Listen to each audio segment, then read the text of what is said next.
Assalamualaikum warahmatullahi wabarakatuh. Ketemu lagi dengan saya Kling Lele. Di video kali ini saya berada di daerah Malingping, yaitu yang mana di sini sahabat kita mempunyai beberapa bak.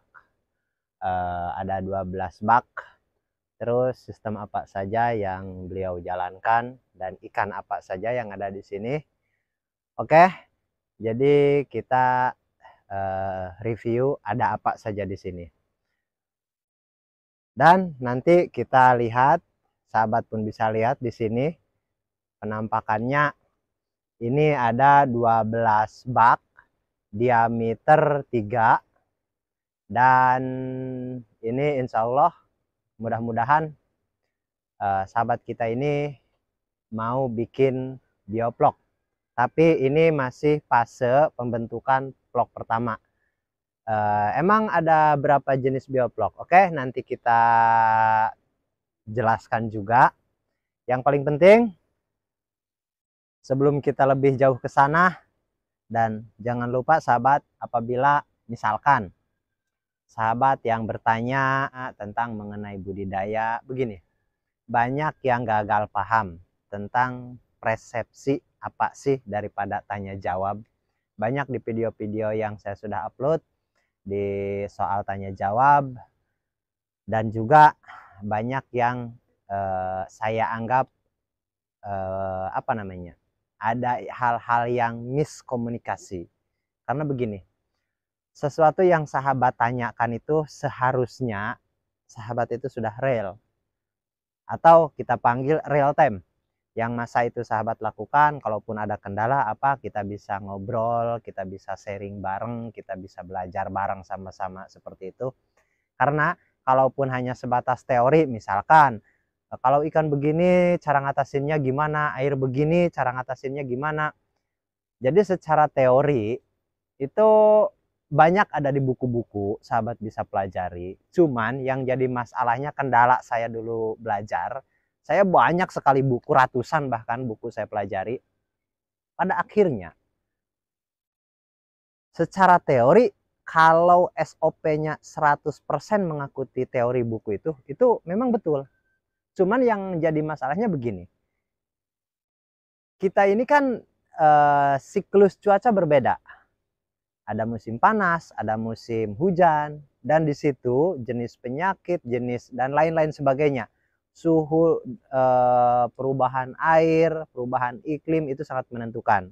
Jadi yang saya bilang, untuk mengatasi masalah di, ya khususnya di nila ataupun di lele, itu nggak bisa secara textbook. Oke, makanya kalau misalkan dulu saya ini sebagai pengalaman juga, dulu saya pernah mengalami, yaitu mengikuti seminar dalam waktu 3 hari, dan secara teori di situ saya sudah paham teori itu. Tapi begitu saya jalankan, ternyata ada beberapa kendala yang di luar teori itu. Itu maksudnya. Jadi oleh karena itu saya minta maaf kalaupun misalkan ada beberapa pertanyaan daripada sahabat yang saya belum respon, dan pasti saya akan respon. Dan tentunya yang saya minta, sahabat pun harus bersama data juga. Jadi jangan hanya istilahnya bertanya sembarangan bertanya lah.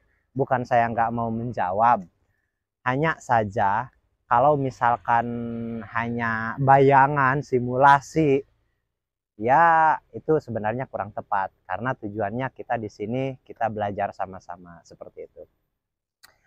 Oke, kita lanjut ke pembahasan.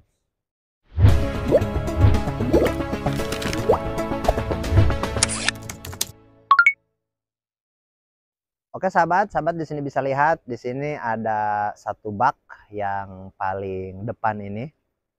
Ini ada lele, dan di sini semuanya ada 3 bak, dan ini sudah besar, cukup besar, sudah remaja, bahkan hampir panen sudah isi 15 1 kilo.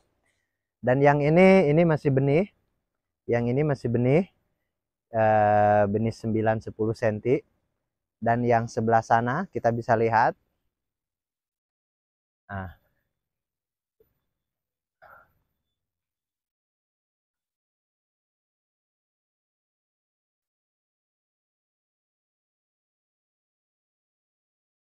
Dan yang ini kosong, belum diisi. Karena ini habis diangkat. Dan ini kapasitasnya memang nggak banyak. Ini dia isi 2000 per bak untuk lele ini. Ini sampingan lah. Tapi sebenarnya planningnya begini. Ini sebenarnya bukan ditentukan untuk budidaya lele sebenarnya.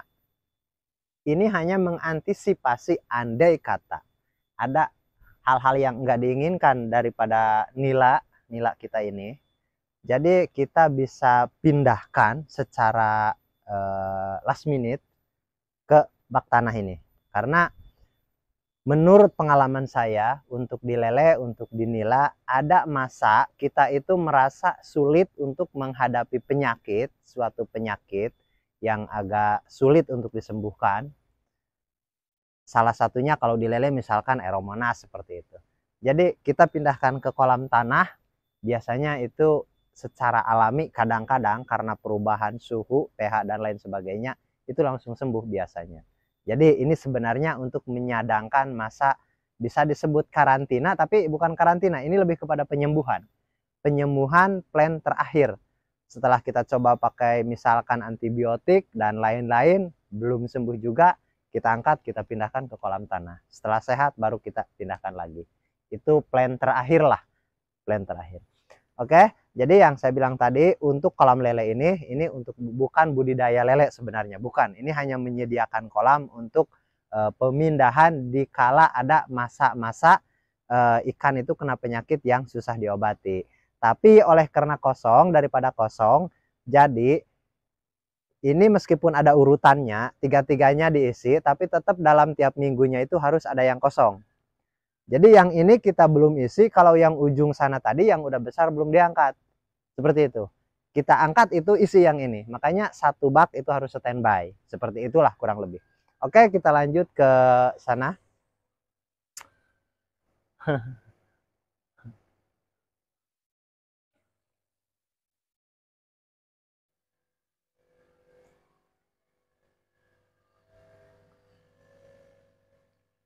Oke sahabat, ini pondok untuk kita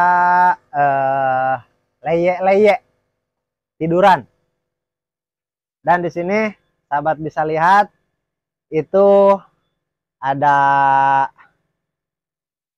pelang di sana. Sahabat bisa lihat kelompok budidaya ikan nila bioplok Karang Taruna Tunas Muda, Desa Malingping Selatan, Kecamatan Malingping, Kabupaten Lebak. Oke. Jadi yang saya bilang tadi, kita berada di daerah Malingping dan ini salah satu kelompok Karang Taruna. Dan kita lanjut ke pembahasan karena di sini sahabat bisa lihat ini yang 12 bak ini ada 3 bak yang sudah panen. Ini 1, 2, 3 sama yang ujung. Dan yang lainnya ini kita lagi proses pembuatan vlog. Tapi ikannya sudah ada. Ikannya sudah ada. Mungkin sahabat bisa lihat di sini. Nah. Kelihatan nggak kira-kira? Karena kalau di di bioplok apalagi masih kecil, jarang kelihatan, cukup agresif juga. Nah, kelihatan nggak sahabat? Oke, sahabat bisa lihat ikannya. Nah, karena cukup, dan kebetulan saya nggak bawa pakan sahabat, nggak bawa pakan karena ini bukan jam makan, ini baru jam 2. Cuman cuacanya lagi hujan, dari pagi hujan dan sekarang pun matahari nggak terlihat jelas, ini sangat gelap kayak mau hujan lagi. Makanya saya agak mempersingkat mungkin bikin kontennya. Jadi ini kita lagi proses pembuatan vlog. Jadi kita ini membuat vlog setelah ikannya dimasukkan. Ini ikan kurang lebih kalau dipanggil size-nya ini kurang lebih 2 jari ikan ini, dan ini ikan sudah hampir 15 hari di sini. Terus berapa jumlah ikan yang ada di bak ini? Oke. Kita isi untuk 1 bak ini 1.500 ekor untuk satu bak. Untuk satu bak 1.500 ekor, karena ini kita aerasinya dibagi dua.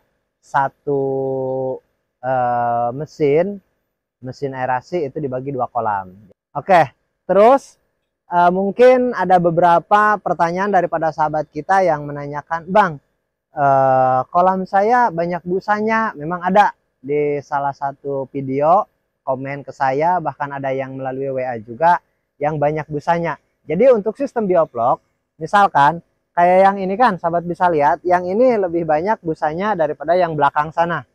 Yang lain busanya nggak begitu banyak, tapi yang ini lebih banyak. Bahkan ini belum parah, ada lagi yang lebih parah lagi sahabat. Nah itu, oke, kita bisa lihat. Nah ini busanya lebih banyak lagi, dan gelembungnya pun sahabat bisa lihat. Ini saya cari-cari pakan sahabat, nggak ada, karena saya nggak bawa tadi, lupa. Karena lumayan dari sini ke rumah yang punya bioflok ini, yang punya kolam, kurang lebih satu kilo lebih, bahkan 1 kilo lebih. Jadi saya cari-cari pakan, nggak ada. Nah sahabat bisa lihat. Nah ikannya kelihatan, oke. Tapi selagi ikan itu kelihatan agresif, makannya bagus, dan itu nggak masalah. Itu nggak masalah. Justru ada lagi yang menurut saya bermasalah, yang bak sebelah sana, yang bakteri pengurainya dan bakteri pembentuk vlognya belum hidup lah saya panggil, belum stabil, masih karena ini belum lama. Oke, kita cek dulu seperti apa yang menurut saya masalah. Kalau yang ini, yang itu nggak masalah. Justru yang masalah yang ini. Oke, karena ini musim hujan, jadi sahabat harus hati-hati. Oke, bukan sahabat di rumah yang lihat, untuk kameramen harus hati-hati. Ini yang masalah sahabat. Oke, jadi ini yang masalah, sahabat bisa lihat di sini. Di sini ada kotoran terapung. Oke, sahabat bisa lihat. Nah, ini enggak diurai oleh bakteri. Berarti bakteri pengurainya kurang, bakteri anaerobnya. Dan bakteri nitrifikasinya kurang. Dan ini bisa dikatakan gagal untuk pembuatan vlog. Terus emang apa sih penyebabnya? Sebenarnya sederhana. Mungkin dari sini sahabat bisa lihat. Titik aerator hanya ada 2 titik yang hidup, yang lainnya mati. Seperti itu. Jadi pelarutan oksigennya, DO-nya ini kurang merata. Jadi oksidasi Jadi aeratornya suplai oksigennya kurang merata, dan kinerja bakteri-bakterinya pun yang utama bakteri yang pembentuk vlog itu kurang maksimal, kurang optimal. Jadi ini lagi ada masalah yang ini, karena di sini hanya ada 2 titik aerasi, meskipun besar. Memang sahabat bisa lihat ini lebih besar titik aerasinya, cuman ini lagi ada masalah, jadi kurang efektif seperti itu. Lain lagi dengan yang saya tunjuk tadi, diantaranya yang ini.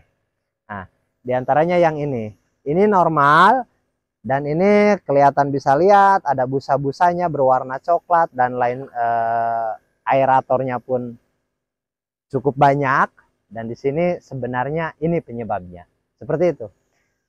Terus kalau soal busa, kalau soal nggak ada busa atau ada busa, itu sebenarnya nggak masalah selagi respon ikannya itu masih bagus. Meskipun ada penyebabnya, kenapa banyak busanya, kenapa enggak, seperti itu. Meskipun banyak alasan-alasannya, tapi saya pikir karena terlalu panjang juga, mungkin saya akan bahas di video terpisah. Dan juga ada pertanyaan daripada sahabat kita, yang sesuai itu kita pakai mesin apa Bang, merek apa, kapasitas berapa, seperti itu. Dan kebetulan saya ada di sini, saya akan review juga, yaitu soal merek mesin. Tapi merek nggak mestilah, yang penting kekuatan mesin. Mesinnya seperti apa, seperti itu. Tapi kita akan bahas yaitu di video terpisah, karena nanti durasinya terlalu panjang, dan kebetulan ini pun hujan turun. Jadi saya rasa untuk video yang ini cukup sampai di sini dulu, karena ini hujan kayaknya agak mau lebat juga, dan kita lanjut di video berikutnya. Assalamualaikum warahmatullahi wabarakatuh.